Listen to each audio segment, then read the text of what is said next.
ಪಂಚಾಯಿತಿ ವಿಶೇಷ ಕಾರ್ಯಕ್ರಮಕ್ಕೆ ಸ್ವಾಗತ. ನಾನು ಹರಿಪ್ರಸಾದ್. ದಿನದ ಪ್ರಮುಖ ಸುದ್ದಿಗಳ ನಿಖರ ವರದಿ, ಯಾವುದೇ ಪಕ್ಷಪಾತವಿಲ್ಲದ ನೇರ ಮಾತು, ನಿಮ್ಮನ್ನ ದಾರಿ ತಪ್ಪಿಸದ ವಿಶ್ವಾಸಾರ್ಹ ವಿಶ್ಲೇಷಣೆ. ಇದುವೇ ನ್ಯೂಸ್ 18ನ ಪಂಚಾಯಿತಿ. ಇರಾನ್ನಲ್ಲಿರುವ ಇಂಧನ ಹಾಗೂ ವಿದ್ಯುತ್ ಉತ್ಪಾದನಾ ಘಟಕಗಳನ್ನು ಗುರಿಯಾಗಿಸಿ ನಡೆಸುವ ದಾಳಿಗೆ ಡೊನಾಲ್ಡ್ ಟ್ರಂಪ್ 5 ದಿನಗಳ ಕದನ ವಿರಾಮ ಘೋಷಣೆ ಮಾಡಿದ್ರೂ ಮಧ್ಯಪ್ರಾಚ್ಯದಲ್ಲಿ ದಾಳಿಗಳು ನಿಂತಿಲ್ಲ.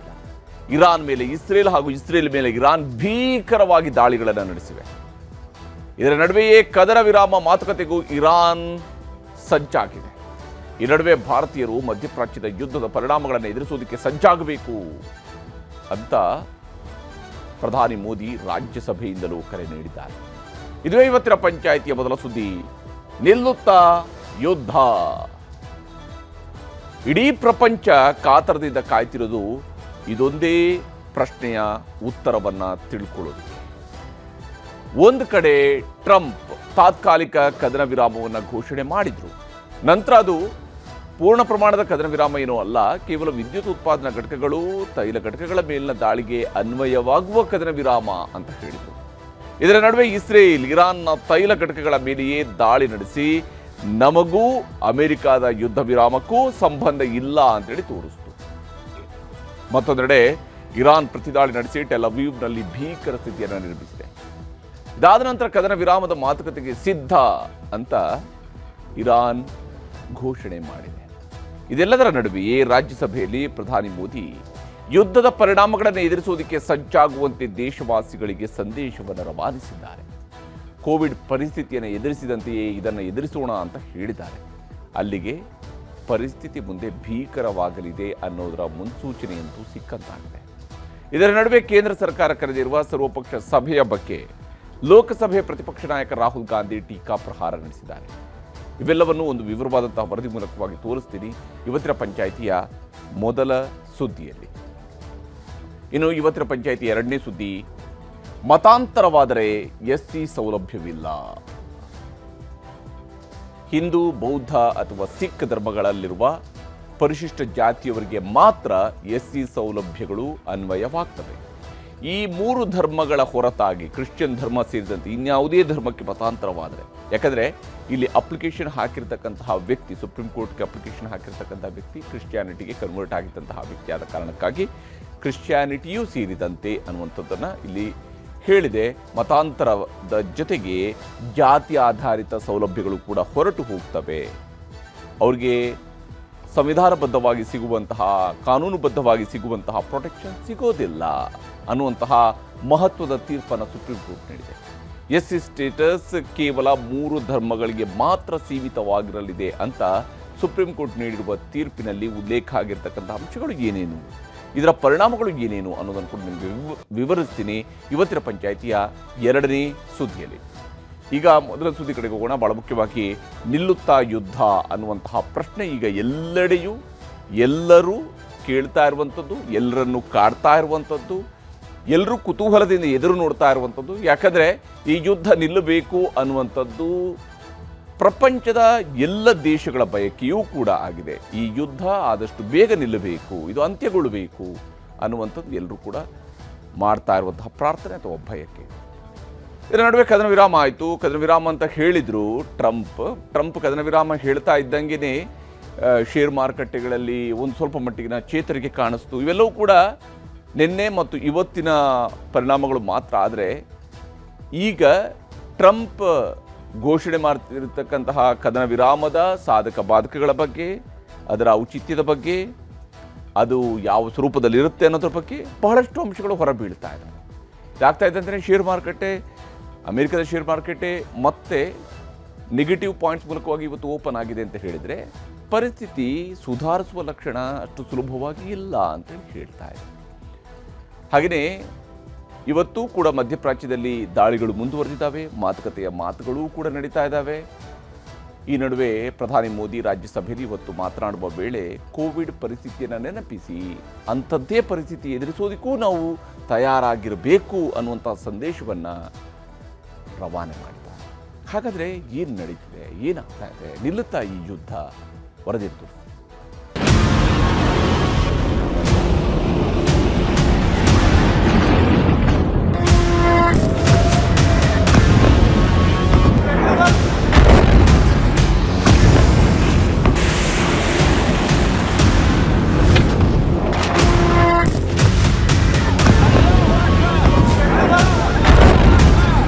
ಮಧ್ಯಪ್ರಾಚ್ಯದಲ್ಲಿ ಮಹಾಯುದ್ಧ ನಿಲ್ಲುವ ಲಕ್ಷಣಗಳೇ ಗೋಚರಿಸುತ್ತಿಲ್ಲ. ಟ್ರಂಪ್ ಕದನ ವಿರಾಮದ ಘೋಷಣೆ ಮಧ್ಯೆಯೂ ಇರಾನ್ ಮೇಲೆ ಇಸ್ರೇಲ್ ಮೇಲೆ ಇರಾನ್ ದಾಳಿ ಪ್ರತಿದಾಳಿಗಳು ನಡೆಯುತ್ತಲೇ ಇವೆ. ಕಳೆದ ರಾತ್ರಿಯ ದಾಳಿಯ ದೃಶ್ಯಗಳು ರಣಭೀಕರವಾಗಿವೆ.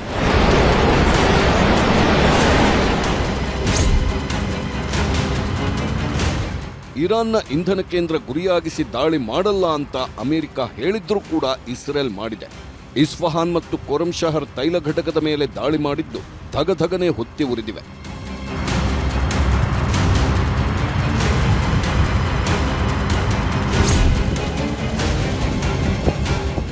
ಕುವೈತ್ ಮೇಲೆ ಕ್ಷಿಪಣಿ ಡ್ರೋನ್ಗಳಿಂದ ಇರಾನ್ ದಾಳಿ ಮಾಡಿದೆ. ಇರಾನ್ ಕ್ಷಿಪಣಿ ಡ್ರೋನ್ ಹೊಡೆದುರುಳಿಸಿದ ಇಸ್ರೇಲ್ ವಿದ್ಯುತ್ ಪ್ರಸರಣದ ಘಟಕ ಮೇಲಿನ ದಾಳಿಯಿಂದ ವಿದ್ಯುತ್ ಕಟ್ಟಾಗಿದೆ.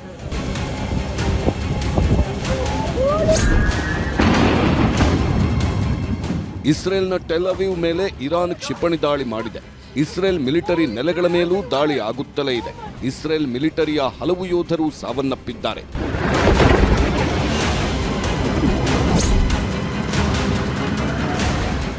ಇಸ್ರೇಲ್ನ ಜೆರುಸಲೆಂ ಮೇಲೆ ಇರಾನ್ ದಾಳಿ ನಡೆಸುತ್ತಿದೆ. ಬೃಹತ್ ಕಟ್ಟಡದ ಮೇಲೆ ಇರಾನ್ ಬ್ಯಾಲಿಸ್ಟಿಕ್ ಕ್ಷಿಪಣಿ ಹಾಗೂ ಡ್ರೋನ್ಗಳಿಂದ ದಾಳಿ ಮಾಡಿದೆ.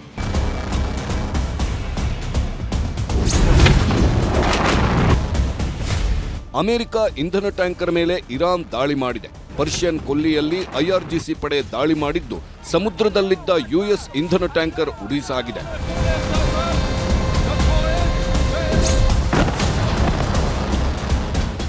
ಹೆಜ್ಬುಲ್ಲಾ ಮೇಲೆ ಇಸ್ರೇಲ್ ನಿರಂತರ ದಾಳಿ ಮಾಡಿದೆ. ಸೌತ್ ಬೈರುತ್ನ 7 ಪ್ರದೇಶಗಳ ಮೇಲೆ ಅಟ್ಯಾಕ್ ಮಾಡಿದ್ದು ಹಲವು ಕಟ್ಟಡಗಳು ಧ್ವಂಸವಾಗಿವೆ. 2 ಸಾವಾಗಿದೆ.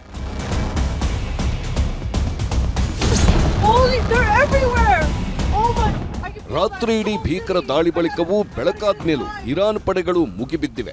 ಇಸ್ರೇಲ್ನ ಟೆಲ್ ಅವೀವ್ನ ಕಟ್ಟಡಗಳು ಟಾರ್ಗೆಟ್ ಆಗಿದ್ದು ಬ್ಯಾಲಿಸ್ಟಿಕ್ ಕ್ಷಿಪಣಿ ಘಟಕಗಳ ಮೇಲೆ ದಾಳಿ ಮಾಡಿ ಧ್ವಂಸ ಮಾಡಲಾಗಿದೆ.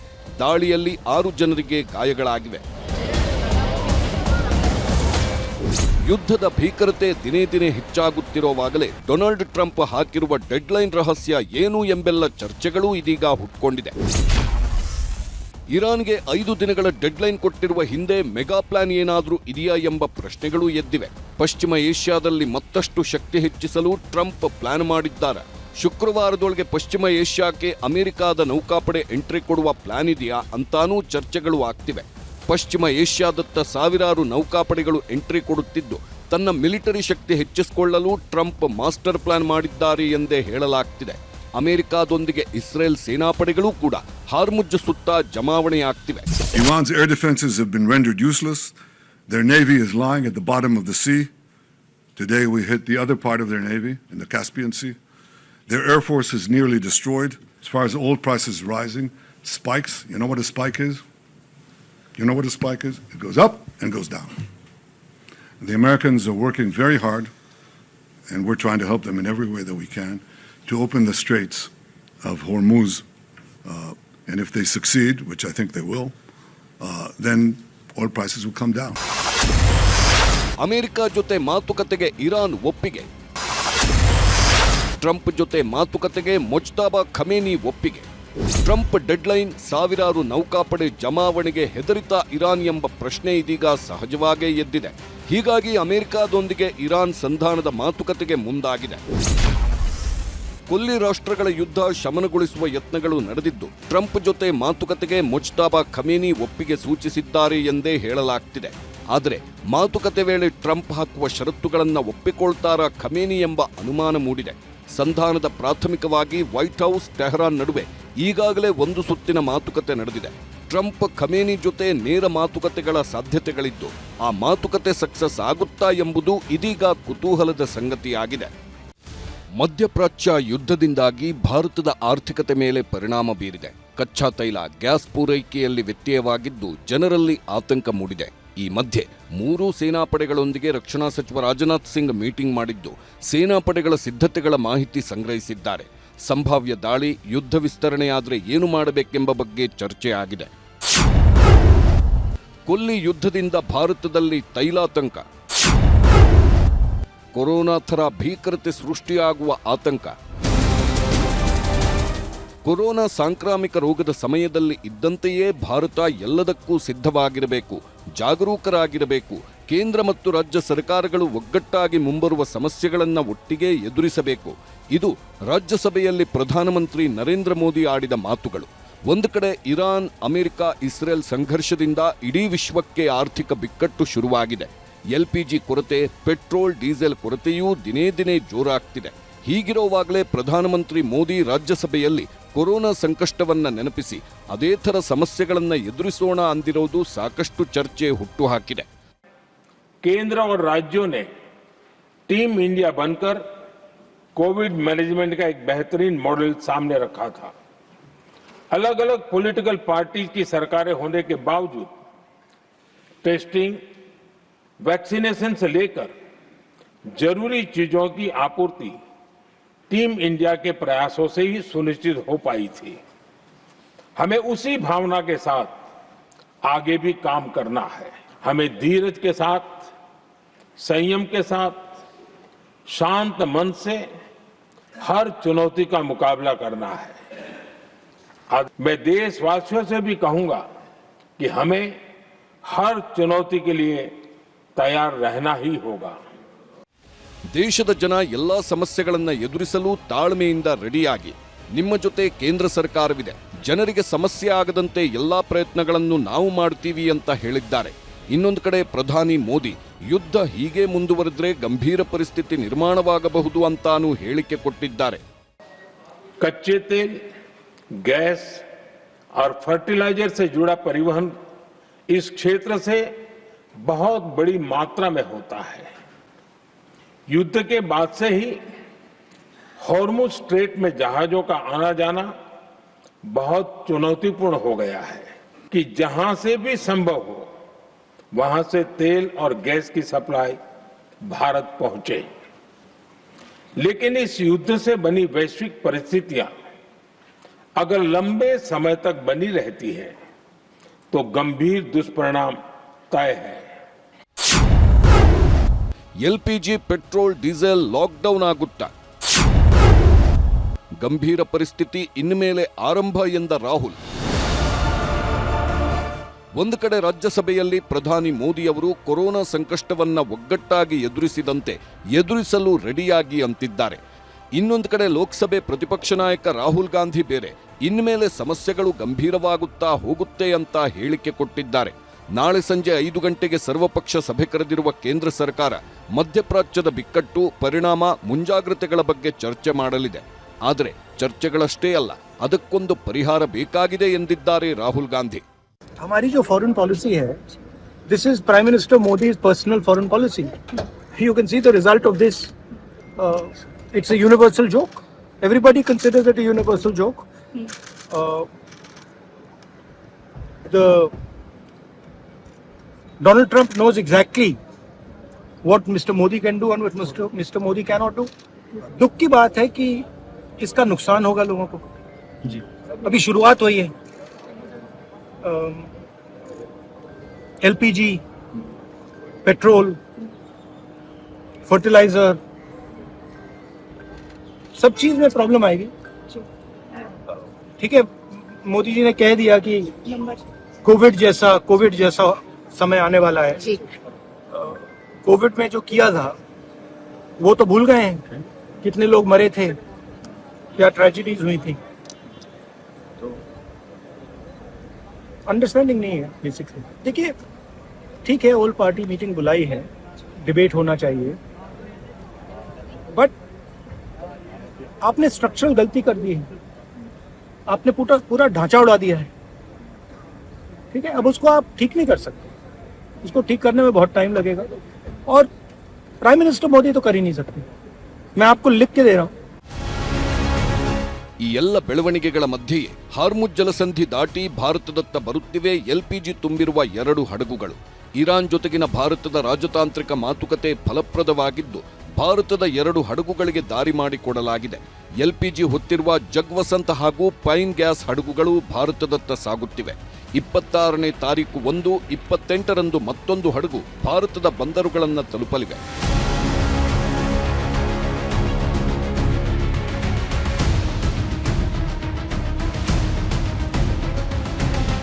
Bureau report, news 18.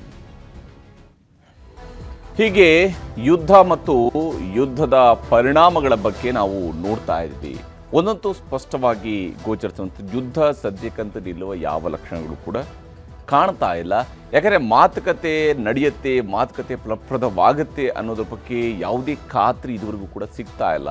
ವಿಶೇಷವಾಗಿ ಇರಾನ್ ಅಮೇರಿಕದ ಮಾತುಕತೆಯ ಆಫರನ್ನು ಕೂಡ ಒಂದು ರೀತಿಯಿಂದ ಜೋಕ್ ರೀತಿಯಲ್ಲಿ ಅಥವಾ ಒಂದು ಫೇಕ್ ನ್ಯೂಸ್ನ ರೀತಿಯಲ್ಲಿ ಅಥವಾ ಇದೊಂದು ಮಾರ್ಕೆಟನ್ನು ಸ್ಟೆಬಿಲೈಸ್ ಮಾಡುವಂತಹ ಕಾರಣಕ್ಕಾಗಿ ಹೂಡಿರುವ ಹೆಜ್ಜೆ ಅಂತ ಹೇಳ್ಕೊಂಡು ಪರಿಗಣಿಸಿದೆಯೇ ಹೊರತು ಬಹಳ ಸೀರಿಯಸ್ ಆಗಿ ಇದನ್ನು ಅದು ಪರಿಗಣಿಸಿಲ್ಲ. ಹಾಗಿದ್ರೂ ಕೂಡ ಇಲ್ಲಿ ಮಧ್ಯಸ್ಥಿಕೆದಾರರ ಮೂಲಕವಾಗಿ ಸಂದೇಶಗಳ ರವಾನೆ ಆಗುವಂತಹ ಸಾಧ್ಯತೆ ಇದ್ದೇ ಇರುತ್ತೆ. ಇಂತಹ ಮಾತುಕತೆ ನೇರವಾಗಿ ನಾಳೆ ದಿನ ಮುಜ್ತಬಾ ಖಮೇನೆಯಿ ಮತ್ತು ಡೊನಾಲ್ಡ್ ಟ್ರಂಪ್ ಕೂತ್ಕೊಂಡು ಮಾತಾಡ್ತಾರೆ ಅಂತೇಳಿ ಅಲ್ಲ, ಅದು ಎರಡು ದೇಶಗಳ ಬೇರೆ ಬೇರೆ ಹಂತಗಳ ಮಾತುಕತೆಯ ಮೂಲಕವಾಗಿ ಶುರು ಆಗಬಹುದು.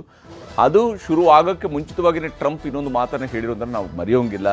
ಇರಾನ್ನ ಸರ್ವೋಚ್ಚ ನಾಯಕನನ್ನು ನಾವು ನಾಯಕ ಅಂತ ಒಪ್ಕೊಳ್ಳೋದಕ್ಕೆ ಸಾಧ್ಯನೇ ಇಲ್ಲ ಅಂತ ಹೇಳಿದ್ದಾರೆ. ಅಂದರೆ ಇರಾನ್ನ ಲೀಡರನ್ನೇ ಅಮೇರಿಕ ಒಪ್ಕೊಳ್ಳೋದಕ್ಕೆ ತಯಾರಿಲ್ಲದೇ ಇದ್ದಾಗ ಇರಾನ್ ಸದ್ಯಕ್ಕೆ ಫೈಟ್ ಮಾಡ್ತಾ ಇರೋದು ಮುಜ್ತಬಾ ಖಮೇನಿಯ ಅಡಿಯಲ್ಲಿ. ಹೀಗಿರುವಾಗ ಮುಜ್ತಬಾ ಖಮೇನಿಯನ್ನು ಪಕ್ಕಕ್ಕಿಟ್ಟು ಇರಾನ್ ಮಾತುಕತೆಗೆ ಮುಂದಾಗುತ್ತಾ ಅನ್ನುವ ಪ್ರಶ್ನೆಯೂ ಕೂಡ ಬರುತ್ತೆ.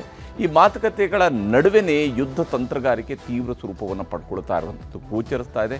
ಈ ಯುದ್ಧ ಮತ್ತಷ್ಟು ತೀವ್ರವಾಗ್ತಾ ಹೋದರೆ ಅದರ ಪರಿಣಾಮ ಜಾಗತಿಕವಾಗಿ ತೈಲದ ವಿಚಾರದಲ್ಲಿ ಅದು ಕೇವಲ ಭಾರತಕ್ಕೆ ಮಾತ್ರ ಎದುರಾಗುವ ಸಮಸ್ಯೆ ಅಲ್ಲ, ಭಾರತವೂ ಸೇರಿದಂತೆ ಜಾಗತಿಕವಾಗಿ ಈ ಸಮಸ್ಯೆ ಮತ್ತಷ್ಟು ದೊಡ್ಡದಾಗಬಹುದು. ಆದರೆ ಇಸ್ರೇಲ್ನ ಪ್ರಧಾನಮಂತ್ರಿ ಒಂದು ಮಾತನ್ನು ಹೇಳಿದರೆ, ಹೊರ್ಮುಜ್ ಜಲಸಂಧಿಯನ್ನು ಒಮ್ಮೆ ನಾವು ಮುಕ್ತಗೊಳಿಸಿದ್ವಿ, ಇರಾನ್ನ ಹಿಡಿತದಿಂದ ಮುಕ್ತಗೊಳಿಸಿದ್ವಿ ಅಂತ ಹೇಳಿದರೆ ಆಗ ತೈಲ ಬೆಲೆ ಸೇರಿದಂತೆ ಎಲ್ಲ ಬೆಲೆಗಳ ಇಳಿಕೆ ಆಗಬಹುದು, ಯಾವುದೇ ರೀತಿಯ ಸಮಸ್ಯೆ ಆಗೋದಿಲ್ಲ ಜಾಗತಿಕವಾಗಿ ಅಂತ ಹೇಳ್ತಾ ಇದ್ದಾರೆ. ಆದರೆ ಅದಷ್ಟು ಸುಲಭವಾಗಿ ನೆರವೇರುವಂತಹ ಟಾಸ್ಕಾ ಅನ್ನುವ ಪ್ರಶ್ನೆಗೂ ಕೂಡ ಉತ್ತರವನ್ನು ಹುಡುಕಬೇಕಿದೆ, ಉತ್ತರ ಸಿಗಬೇಕಾಗಿದೆ. ಹೀಗಾಗಿಯೇ ಇಡೀ ಜಗತ್ತು ಕೇಳ್ತಾ ಇರುವಂಥದ್ದು ನಿಲ್ಲುತ್ತಾ ಯುದ್ಧ ಅಂತೇಳಿ. ಹಾಗೂ ಭಾರತ ಈ ಯುದ್ಧದ ಸಂದರ್ಭದಲ್ಲಿ ದೇಶದೊಳಗಿನ ಪರಿಸ್ಥಿತಿಯನ್ನು ಎದುರಿಸೋದಕ್ಕೆ ಸನ್ನದ್ಧಗೊಳ್ತಾ ಇದೆ. ಇದರ ಭಾಗವಾಗಿಯೇ ನಾಳೆ ಸರ್ವಪಕ್ಷ ಸಭೆಯೂ ಕೂಡ ನಡೀತಾ ಇದೆ. ಯಾವ್ಯಾವ ರೀತಿಯಲ್ಲಿ ಚರ್ಚೆಗಳು ನಡೀತವೆ, ಏನೆಲ್ಲ ಆಗ್ತವೆ ಅನ್ನೋದನ್ನು ಕೂಡ ನೋಡಬೇಕಾಗಿದೆ. ಎರಡನೇ ಸುದ್ದಿ ಕಡೆಗೆ ಹೋಗೋಣ. ಬಹಳ ಮುಖ್ಯವಾಗಿ ಮತಾಂತರವಾದರೆ SC ಸೌಲಭ್ಯವಿಲ್ಲ. ಇದು ಆಂಧ್ರ ಪ್ರದೇಶದ ಹೈಕೋರ್ಟ್ನಲ್ಲಿ ಇದೇ ವಿಚಾರ, ಇದೇ ಪಿಟಿಷನ್ ಬಂದಿತ್ತು. ಮತಾಂತರಗೊಂಡಿರ್ತಕ್ಕಂಥ ವ್ಯಕ್ತಿ ತನಗೆ ಶೆಡ್ಯೂಲ್ಡ್ ಕ್ಯಾಸ್ಟ್ನ ಸೌಲಭ್ಯಗಳು ಸಿಗಬೇಕು ಅನ್ನುವಂಥದ್ದನ್ನು ಕೋರ್ಟ್ ಮೆಟ್ಟಿಲೇರಿದ್ರು. ಆದರೆ ಕೋರ್ಟ್ ಮತಾಂತರದ ನಂತರ ಆ ಸೌಲಭ್ಯಗಳಿಗೆ ಅರ್ಹತೆ ಇಲ್ಲ ಅನ್ನುವಂಥ ತೀರ್ಪು ಕೊಟ್ಟಿದ್ದು. ಅದನ್ನು ಪ್ರಶ್ನಿಸಿ ಸುಪ್ರೀಂ ಕೋರ್ಟ್ಗೆ ಹೋದರು. ಸುಪ್ರೀಂ ಕೋರ್ಟ್ನ ದ್ವಿಸದಸ್ಯ ಪೀಠ ಇವತ್ತು ತೀರ್ಪು ನೀಡಿದೆ. ಸುಪ್ರೀಂ ಕೋರ್ಟ್ ಹೇಳ್ತಾ ಇರೋದ್ರ ಪ್ರಕಾರವಾಗಿ ಇಲ್ಲಿ ಮತಾಂತರವಾದರೆ ಮುಗಿಯಿತು, ಅನ್ಯ ಧರ್ಮಕ್ಕೆ ಮತಾಂತರ ಆಗುವ ಪರಿಶಿಷ್ಟ ಜಾತಿಯವರಿಗೆ ಶಾಕ್ ಕೊಡುವಂತಹ ಕೆಲಸವನ್ನು ಇಲ್ಲಿ ಸುಪ್ರೀಂ ಕೋರ್ಟ್ನ ಈ ತೀರ್ಪು ಮಾಡಿದೆ. ಯಾಕಂದರೆ ಈ ತೀರ್ಪಿನ ಪ್ರಕಾರ ಅನ್ಯ ಧರ್ಮಕ್ಕೆ ಮತಾಂತರವಾದರೆ ಮೀಸಲಾತಿ ಸಿಗೋದಿಲ್ಲ, ಅಂದರೆ ಈ ಮೂರು ಧರ್ಮಗಳನ್ನು ಹೊರತುಪಡಿಸಿ ಅನ್ನೋದನ್ನು ಸುಪ್ರೀಂ ಕೋರ್ಟ್ ಸ್ಪಷ್ಟವಾಗಿ ಹೇಳಿದೆ. ಯಾಕಂದರೆ ಭಾರತದ ಅಲ್ಲಿ ಈ ಮೂರು ಧರ್ಮಗಳನ್ನು ಹೊರತುಪಡಿಸಿ ಹಿಂದೂ, ಬುದ್ಧಿಸಮ್ ಹಾಗೆಯೇ ಸಿಕ್ಕಿಸಮ್, ಇವುಗಳಲ್ಲಿ ಈ ಮೂರು ಧರ್ಮಗಳಿಗೆ ಸಂಬಂಧಪಟ್ಟಂತೆ ಈ ಮೂರು ಧರ್ಮಗಳನ್ನು ಹೊರತುಪಡಿಸಿ ಮತಾಂತರವಾದರೆ ಮೀಸಲಾತಿ ಸಿಗೋದಿಲ್ಲ. ಸುಪ್ರೀಂ ಕೋರ್ಟ್ನಿಂದ ಮಹತ್ವದ ಆದೇಶವೊಂದು ಹೊರಬಿದ್ದಿದೆ. ಈ ಮೂಲಕ ಹಿಂದೂ, ಸಿಖ್ ಹಾಗೂ ಬೌದ್ಧ ಈ ಮೂರಕ್ಕೆ ಮಾತ್ರನೇ SC ಅನ್ವಯ ಆಗುತ್ತೆ. ಮತಾಂತರವಾದರೆ ಮೀಸಲಾತಿ ಹಾಗೂ SC ಸಮುದಾಯದ ಸೌಲಭ್ಯಗಳು ಕೂಡ ಸಿಗೋದಿಲ್ಲ. ಮೀಸಲಾತಿ ಸೌಲಭ್ಯದ ಜೊತೆಗೆ ಆ್ಯಕ್ಟ್ನ ಅಡಿಯಲ್ಲಿ ದೌರ್ಜನ್ಯ ತಡೆ ಕಾಯ್ದೆಗಳೇನಿದ್ದಾವೆ ಅವುಗಳಲ್ಲಿ ದೌರ್ಜನ್ಯಗಳು ನಡೆದಂತಹ ಸಂದರ್ಭಗಳಲ್ಲಿ ಸಿಗುವಂತಹ ಕಾನೂನಿನ ಒಂದು ಪ್ರೊಟೆಕ್ಷನ್ ಏನಿದೆ ಅದು ಕೂಡ ಸಿಗೋದಿಲ್ಲ. SC ST ಕಾಯ್ದೆ ಅಡಿಯಲ್ಲಿ ರಕ್ಷಣೆಯೂ ಕೂಡ ಸಿಗುವುದಿಲ್ಲ. ಅಂದರೆ SC ST ದೌರ್ಜನ್ಯ ತಡೆ ಕಾಯ್ದೆ ಏನಿದೆ ಆ ಕಾಯ್ದೆಯ ಅಡಿಯಲ್ಲಿ ಸಿಗುವಂತಹ ರಕ್ಷಣೆಯೂ ಕೂಡ ಒಬ್ಬ ವ್ಯಕ್ತಿ SC ಆಗಿರುವಂಥ, ಇದು STಗೆ ಸಂಬಂಧಪಟ್ಟದಲ್ಲ, SCಗೆ ಸಂಬಂಧಪಟ್ಟಿರುವಂಥ ಶೆಡ್ಯೂಲ್ಡ್ ಕ್ಯಾಸ್ಟ್ಗೆ ಸಂಬಂಧಪಟ್ಟಿರುವಂತಹ ತೀರ್ಪು ಇದು. ಶೆಡ್ಯೂಲ್ಡ್ ಕ್ಯಾಸ್ಟ್ನಿಂದ ಆತ ಬೇರೆ ಧರ್ಮಕ್ಕೆ ಅಂದರೆ ಹಿಂದೂ, ಬೌದ್ಧ ಹಾಗೂ ಸಿಖ್ ಈ ಮೂರು ಧರ್ಮಗಳ ಹೊರತುಪಡಿಸಿದ ಬೇರೆ ಧರ್ಮಕ್ಕೆ ಮತಾಂತರಗೊಂಡಲ್ಲಿ ಹಿಂದೂ, ಸಿಖ್ ಅಥವಾ ಬೌದ್ಧ ಧರ್ಮಗಳಿಗೆ ಸೇರಿದ ವ್ಯಕ್ತಿಗಳು ಮಾತ್ರ SC ಸೌಲಭ್ಯಗಳನ್ನು ಪಡೆಯೋದಕ್ಕೆ ಅರ್ಹರಿರ್ತಾರೆ. ಅಂದರೆ ಈ ಸಮುದಾಯಗಳಲ್ಲಿ ಈ ಧರ್ಮಗಳಲ್ಲಿರ್ತಕ್ಕಂಥ SCಗಳಿಗೆ ಮಾತ್ರ SC ST ಪ್ರೊಟೆಕ್ಷನ್ನ ಸಿಗುತ್ತೆ, ಆ ಕಾಯ್ದೆಗಳ ಲಾಭ ಸಿಗುತ್ತೆ, ಹಾಗೆಯೇ ಅವರಿಗೆ ಮೀಸಲಾತಿ ಸೌಲಭ್ಯಗಳು ಸಿಗ್ತವೆ. ಇಲ್ಲದೆ ಹೋದರೆ ಕ್ರಿಶ್ಚಿಯನ್ ಧರ್ಮದಂತಹ ಯಾವುದೇ ಇತರೆ ಧರ್ಮಕ್ಕೆ ಮತಾಂತರಗೊಂಡ್ರೆ, ಯಾಕಂದರೆ ಇಲ್ಲಿ ಅರ್ಜಿಯನ್ನು ಸಲ್ಲಿಸಿದ್ದಂತಹ ವ್ಯಕ್ತಿ ಕ್ರಿಶ್ಚಿಯನ್ ಧರ್ಮಕ್ಕೆ ಮತಾಂತರಗೊಂಡಿದ್ದ, ಹಾಗಾಗಿ ಕ್ರಿಶ್ಚಿಯನ್ ಧರ್ಮ ಸೇರಿದಂತೆ ಇನ್ಯಾವುದೇ ಧರ್ಮಕ್ಕೆ ಮತಾಂತರಗೊಂಡ್ರೆ ಆತ SC ಮೂಲಕವಾಗಿ ಪಡೆಯುವಂತಹ ಸೌಲಭ್ಯಗಳಿಂದ ವಂಚಿತನಾಗ್ತಾನೆ, ಆತ ಅನರ್ಹನಾಗ್ತಾನೆ. ತನ್ನ ಜಾತಿಯ ಆಧಾರಿತವಾಗಿ ಪಡಿತಾ ಇರುವಂತಹ ಸೌಲಭ್ಯಗಳಿಂದ ಆತ ಅನರ್ಹಗೊಳ್ತಾನೆ ಅನ್ನೋದನ್ನು ಸುಪ್ರೀಂ ಕೋರ್ಟ್ ಹೇಳಿದೆ. ಪರಿಶಿಷ್ಟ ಜಾತಿ ಮತ್ತು ಪರಿಶಿಷ್ಟ ಪಂಗಡಗಳ ದೌರ್ಜನ್ಯ ತಡೆ ಕಾಯ್ದೆಗೂ ಕೂಡ ಆತ ಒಳಪಡುವುದಿಲ್ಲ. ಒಬ್ಬ ವ್ಯಕ್ತಿ ಈ 3 ಧರ್ಮಗಳ ಹೊರತಾದಂತಹ ಧರ್ಮಕ್ಕೆ ಮತಾಂತರಗೊಂಡಂತಹ ಸಂದರ್ಭದಲ್ಲಿ ಆತನಿಗೆ ಪರಿಶಿಷ್ಟ ಪಂಗಡಗಳ ದೌರ್ಜನ್ಯ ತಡೆ, ಪರಿಶಿಷ್ಟ ಜಾತಿ ಮತ್ತು ಪರಿಶಿಷ್ಟ ಪಂಗಡಗಳ ದೌರ್ಜನ್ಯ ತಡೆ ಕಾಯ್ದೆಗೆ ಆತ ಒಳಪಡುವುದಿಲ್ಲ. ಅಂದರೆ ಆತ ತನ್ನ ಈ ಅವಕಾಶವನ್ನು, ಕಾಯ್ದೆಯ ಮೂಲಕವಾಗಿ ಪಡೆಯಬಹುದಾದಂಥ ರಕ್ಷಣೆಯ ಅವಕಾಶವನ್ನು ಕಳ್ಕೊಳ್ತಾನೆ ಅನ್ನೋದನ್ನು ಸುಪ್ರೀಂ ಕೋರ್ಟ್ ಹೇಳಿದೆ. ಹಾಗಾದರೆ ಸುಪ್ರೀಂ ಕೋರ್ಟ್ನ ಅಬ್ಸರ್ವೇಷನ್ನು, ಇದು ಆಂಧ್ರ ಪ್ರದೇಶದ ಹೈಕೋರ್ಟ್ನ ತೀರ್ಪನ್ನು ಈ ಮೂಲಕವಾಗಿ ಸುಪ್ರೀಂ ಕೋರ್ಟ್ ಎತ್ತಿ ಹಿಡಿದಿರುವಂಥದ್ದು. ಹಾಗಾದರೆ ಈ ವಿಚಾರಕ್ಕೆ ಸಂಬಂಧಪಟ್ಟಂತೆ ರಾಜ್ಯದಲ್ಲಿ ಏನು ಕತೆ, ಏನಾಗುತ್ತೆ ಅನ್ನೋದನ್ನು ನಾವು ಗಮನಿಸಬೇಕು. ಕರ್ನಾಟಕದಲ್ಲಿಯೂ ಕೂಡ ಸರಿಸುಮಾರು 12,000 ದಲಿತ ಕ್ರಿಶ್ಚಿಯನ್ನರಿಗೆ ಇದು ಅನ್ವಯ ಆಗುತ್ತೆ. ಅಂದರೆ ಈ 12,000 ಅನ್ನುವಂಥ ನಂಬರ್ ಏನಿದೆಯಲ್ಲ, ಈ ನಂಬರ್ ಇರುವಂಥದ್ದು ರಾಜ್ಯ ಸರ್ಕಾರ ಕಳೆದ ಬಾರಿ ಏನು ಜಾತಿ ಸಮೀಕ್ಷೆಯನ್ನು ನಡೆಸಿದಂಥ ಸಂದರ್ಭದಲ್ಲಿ ಸಿಕ್ಕಿರ್ತಕ್ಕಂತಹ ರಿಪೋರ್ಟ್ನಲ್ಲಿರುವಂಥದ್ದು. ಅದರಲ್ಲಿ ಸುಮಾರು 12,000ದಷ್ಟು ದಲಿತ ಕ್ರಿಶ್ಚಿಯನ್ನರು ಅಂತ ತಿಳ್ಕೊಂಡು ಅವರ ಹೆಸರುಗಳನ್ನು ನೋಂದಾವಣೆ ಮಾಡ್ಕೊಂಡಿದ್ರು. ಹೀಗಾಗಿ SC ಮೀಸಲಾತಿಯ ಲಾಭ, ಸೇವೆಗಳು ದಲಿತ ಕ್ರಿಶ್ಚಿಯನ್ನರ ಕೈ ತಪ್ಪುತ್ತೆ. ದಲಿತ ಕ್ರಿಶ್ಚಿಯನ್ನರಿಗೆ ಈ SC ಮೀಸಲಾತಿಯ ಲಾಭ ಮತ್ತು ಸೇವೆಗಳು ಸಿಗೋದಿಲ್ಲ, ಅವು ಕೈ ತಪ್ಪುತ್ತೆ ಅನ್ನೋದು ಸುಪ್ರೀಂ ಕೋರ್ಟ್ನ ಈ ತೀರ್ಪಿನಿಂದಾಗಿ ಗೊತ್ತಾಗುವಂಥದ್ದು. ಹಾಗೆಯೇ SCP TSP ಅನುದಾನಕ್ಕೂ ಕೂಡ ಅರ್ಹತೆಯನ್ನು ಕಳೆದುಕೊಳ್ತಾರೆ. SCP TSPಯಲ್ಲಿ ಸಿಗಬಹುದಾದಂತಹ ಉಪಯೋಜನೆಗಳಲ್ಲಿ ಸಿಗಬಹುದಾಗಿರುವಂತಹ ಲಾಭಗಳು ಅಥವಾ ಸ್ಕಾಲರ್ಶಿಪ್ಗಳು ಇವು ಯಾವುದೂ ಕೂಡ ಅವರು SC ಅನ್ನುವಂತಹದ್ರ ಮೂಲಕವಾಗಿ ಪಡ್ಕೊಳ್ತಾ ಇದ್ದಂತಹ ಸೌಲಭ್ಯಗಳಿಂದ ವಂಚಿತರಾಗ್ತಾರೆ ಅನ್ನೋದನ್ನು ಹೇಳ್ತಾ ಇದೆ. ಕರ್ನಾಟಕದಲ್ಲಿರುವ 15% SC ಮೀಸಲಾತಿಯ ಲಾಭವೂ ಕೂಡ ಈ ದಲಿತ ಕ್ರಿಶ್ಚಿಯನ್ ಅನ್ನುವಂತಹ ವರ್ಗಕ್ಕೆ ಸಿಗೋದಿಲ್ಲ, ಕ್ರಿಶ್ಚಿಯನ್ SC ಅನ್ನುವಂತಹ ವರ್ಗಕ್ಕೆ ಸಿಗೋದಿಲ್ಲ. ಅದು ಸ್ಪಷ್ಟ ಇದೆ. ಉದ್ಯೋಗದಲ್ಲಿ ಬಡ್ತಿ, ಹಿರಿತನ, ಪ್ರಮೋಷನ್ ಕೂಡ ಸಿಗೋದಿಲ್ಲ. ಅಂದರೆ SC ಆಧಾರಿತವಾಗಿ ಅವರಿಗೆ ಸಿಗಬಹುದಾಗಿರುವಂತಹ ಬಡ್ತಿ ಅಥವಾ ಹಿರಿತನದ ಆಧಾರದ ಪ್ರಮೋಷನ್ ಇದ್ಯಾವುದೂ ಕೂಡ ಅವರಿಗೆ ಸಿಗೋದಿಲ್ಲ. ಆ ಒಂದು ಸೌಲಭ್ಯಗಳಿಂದ ಅವರು ವಂಚಿತರಾಗ್ತಾರೆ.